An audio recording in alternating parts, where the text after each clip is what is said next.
जी अस्सलाम वालेकुम। क्या हाल चाल है सबका? सब खैरियत से हैं? अच्छा, कल एक साहब कह रहे थे कि पाकिस्तान से ट्रैवल नहीं करने देते, इनकी वीडियो मत सुनो, ऐसा वैसा कुछ कमेंट्स थे नीचे।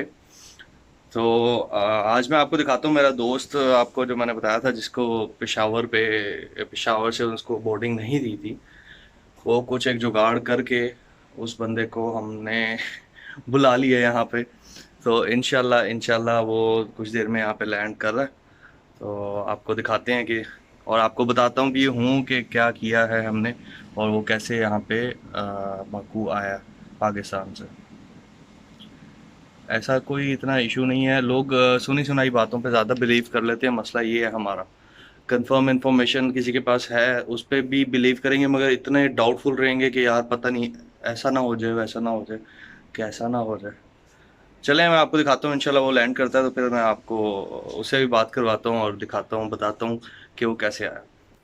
हाँ जी, तो गाड़ी आ गई है, अभी एयरपोर्ट जा रहा हूँ जैन भाई को लेने। देखें जैन भाई की एक्साइटमेंट का लेवल चेक कीजिएगा। जी अंकल को पता लगा कि मैं पाकिस्तानी हूँ तो अंकल बहुत खुश हुए हैं। अरे पाकिस्तानी गर्दश, अजरबैजानी गर्दश, अजरबैजान जिंदाबाद, पाकिस्तान जिंदाबाद। हाँ जी, जैन भाई को लेने आ गए हैं। अंकल ने मुझे गाड़ी से उतार दी है कि जगह है नहीं पार्किंग की, तो तुम जाओ उसको पैदल लेके आओ। शायद अंकल आ जाए पीछे से, तो मैं ढूंढता हूँ कि जैन कहाँ पे है। जैन भाई फाइनली आप आ गए हो।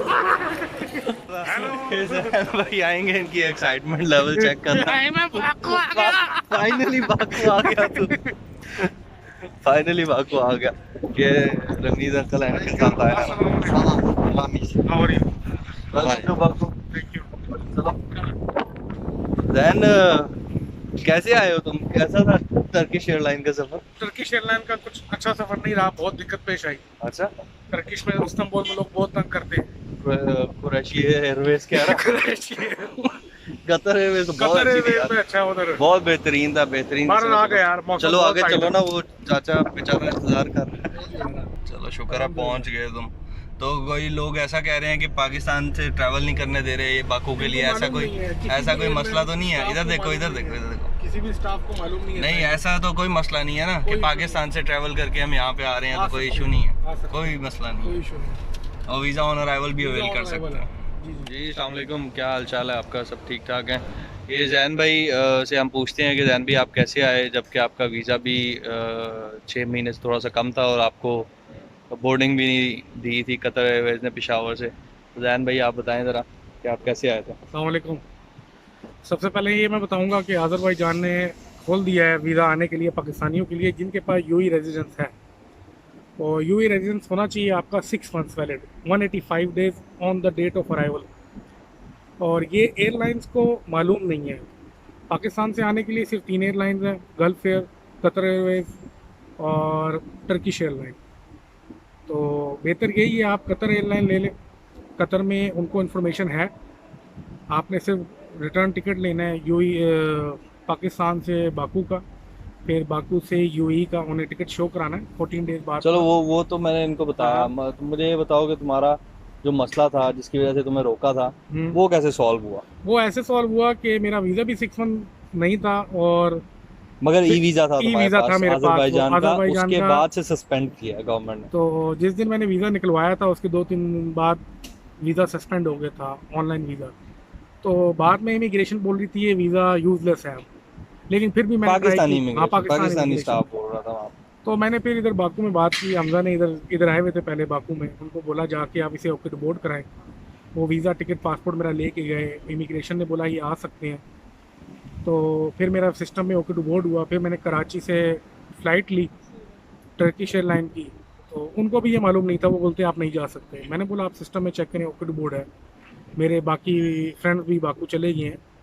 तो बहरहाल उन्होंने फिर देख दाख के क्लियर कर दिया। फिर टर्की में भी थोड़ा इशू आया, वो बोले ऐसा नहीं है कि आप लोग जा सकते हैं, लेकिन फिर मैंने उनको बोला आप सिस्टम में चेक करें, पहले पूरा इंक्वायरी करें फिर आप ये बात करें। तो उन्होंने टाइम लिया, फिर उधर से क्लियर किया। फिर बाकू आके उन्होंने सारी चीज़ें चेक की जो मेजर आपको हमजा ने बताई हुई हैं। तो बस क्लियर हो गया आज आके। मौसम बहुत अच्छा है, ठंड है यहाँ पे हल्की हल्की बारिश हो रही है, बहुत तो मज़ा आ रहा है। ये टर्किश एयरलाइन से ओकेडू बोर्ड करवाया हमने, सारा कुछ रिकन्फर्म किया। एक्चुअली एयरलाइन सॉरी इमिग्रेशन से मैंने जब चेक किया तो उन्होंने कहा कि मिनिमम रिक्वायर्ड हमें जो है ना वो 4 मंथ्स वीज़ा की वैलिडिटी है, क्योंकि आपको 1 महीने का वीज़ा ये लोग यहाँ पे देते हैं, उसके बाद आपके पास 3 महीने होने चाहिए। तो इसका वीज़ा 5 एक महीने का था। टर्किश एयरलाइन ऑफिस गए, वहाँ पे बात की, उनको थोड़ा समझाया, उनको समझ आई, उन्होंने ओकेडू बोर्ड किया, उन्होंने एक्सेप्ट किया। तो उसके बाद भी बेचारा टेंशन में इस्तांबुल गया, और इस्तांबुल वालों ने भी थोड़ी सी टेंशन और दी, इस्तांबुल और एयरपोर्ट में फिर आपको एक खैर बात बताना चाहूँगा। बाकू आ गया। इस्तांबुल एयरपोर्ट में जब आप उतरेंगे, तो आप जब इस्तांबुल एयरपोर्ट उतरेंगे तो वहाँ पे आपको कोई भी हेल्पर नहीं मिलेगा। जैसे दुबई शारजा एयरपोर्ट पे मैं हेल्प यू के स्टाफ काफ़ी सारे होते हैं, लेकिन इस्तांबुल एयरपोर्ट पे बिल्कुल भी नहीं है। आपने जैसे ही फ़्लाइट से उतरना है, इंटरनेशनल ट्रांसफ़र पे जाना है, वहाँ पे आपकी चेकिंग होगी सारी, फिर आगे आपकी दूसरे गेट पे जाना है। वहाँ पे इंटरनेशनल ट्रांसफ़र तक कोई भी आपको नहीं गाइड करेगा। एयरपोर्ट नहीं, वो अतातुर्क उधर एयरपोर्ट लिखा बहुत हुआ बड़ा है, होता है, वो हाँ आपको लिखा खुद हुआ है, देख के उधर से जाना लेकिन है। ऐसे ही था कतर एयरवेज एयरपोर्ट में बहुत भी। बड़ा है तो इसलिए अगर आप समझ नहीं पूछ आती। सकते हैं ना पूछ स्टाफ से, कोई किसी मिले अगर तो कोई स्टाफ है तो तो पूछ आप पूछ सकते हैं आप। सकते हैं उससे, जी ऐसा कोई मसला नहीं है। चलें, जी। पहुंच गया है जैन। बाकी बातें बाद में, अब हम ज़रा थोड़ा घूम फिर लें। ये हम थोड़ी सी एक छोटा सा पार्क है यहाँ पे आए हुए हैं, और ये बहुत ही मज़े का, ये देखें जंगल है, पूरा जंगल। इतना घना पार्क मैंने पाकिस्तान में कहीं नहीं देखा। है घना पार्क मुझे भी घना पार्क है। है, मतलब अगर बारिश ऊपर से हुई तो हम दरख्तों के नीचे हैं तो इतना कोई मसला नहीं होगा। ओके फिर, अल्लाह हाफिज़।